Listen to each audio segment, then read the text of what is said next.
ভেতরে যান। বসেন। তুমি এখানে কি বিষয়ে এসেছো?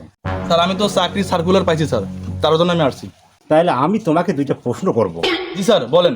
আচ্ছা তুমি বলো তো, এশিয়া মহাদেশের মধ্যে কয়টি দেশ রয়েছে? 44টি। আচ্ছা দ্বিতীয় প্রশ্ন হচ্ছে, এই পৃথিবীর সর্বোচ্চ বৃহত্তম দেশ কোনটি? Russia Russia Russia. আচ্ছা তোমার বাবা কি করে? কৃষক। তাহলে তুমি এখন আসতে পারো। ওয়ালাইকুম সালাম।